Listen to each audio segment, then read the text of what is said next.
didn't go as well as I'd hoped. I'd like to let you in on a secret ingredient of mine.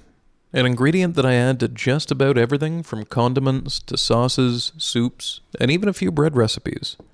It's a caramelized concentrate of some of the best flavors you can imagine, and I call them all-day onions. They make a great way to add a nice, deep, caramelized flavor to a dish without the need to babysit a pan while you're trying to cook. Don't forget to like the video and subscribe for more homemade food. On with the recipe. If you're following along, I'm using about 7 pounds of white onions, a little salt and brown sugar, and a couple tablespoons of oil. Start by peeling your onions. I like to cut the ends off, then make a slit from top to bottom. This gives you a good starting point to get a fingernail under the right layer and ideally peel it all off in one piece. Sometimes I'll keep the ends and trimmings in a freezer bag for soup stock, but these onions were on sale and some of the skins have a little mold and dirt between the layers, so they're going in the compost today.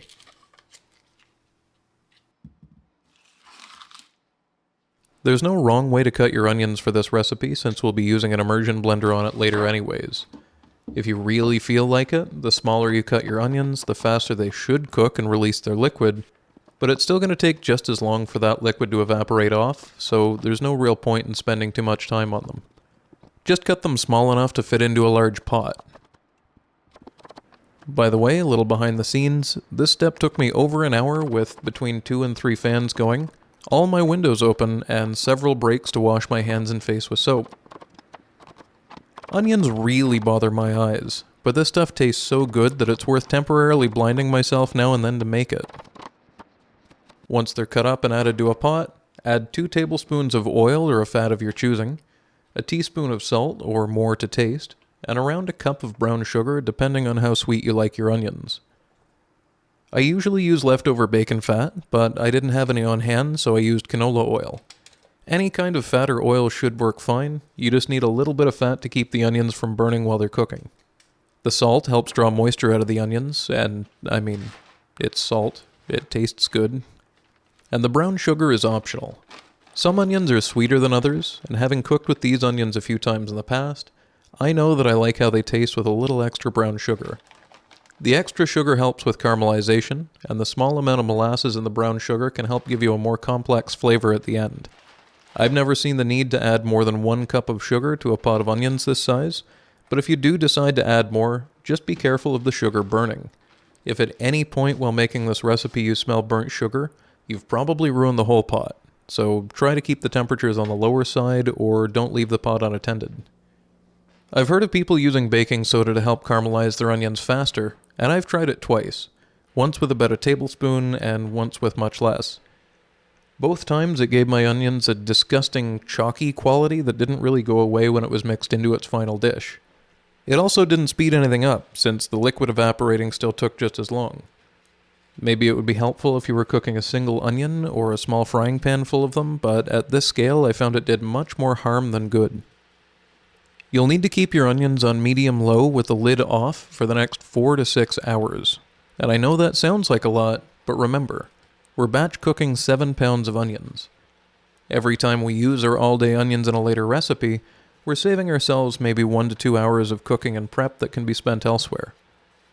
I'll probably use these in about 20 meals before I need to make more, so when you think about it, we're actually saving a lot of time today. At the start, you probably won't have enough room to mix your onions, and you'll feel like an idiot for overfilling the pot. Just be patient and trust the process.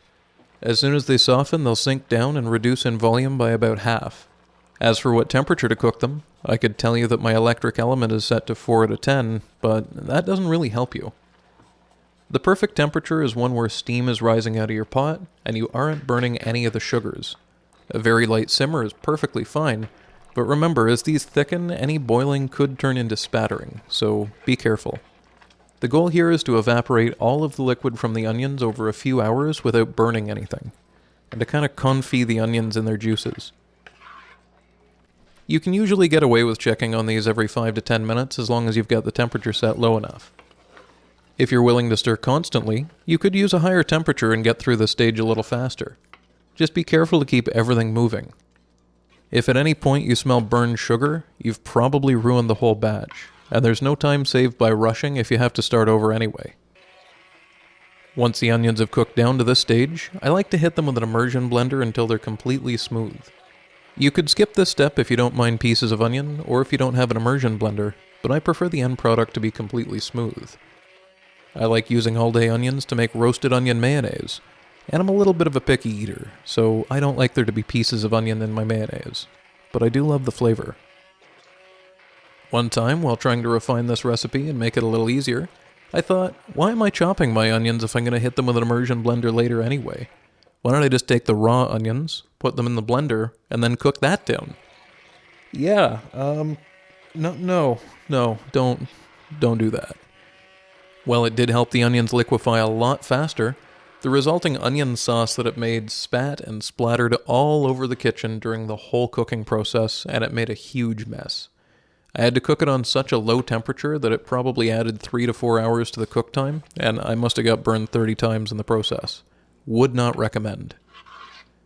Whether or not you've used an immersion blender, we need to keep cooking this a little longer. As it cooks down, more and more liquid will come out of the onions and evaporate, and they'll start to change from an onion soup consistency to kind of an applesauce consistency.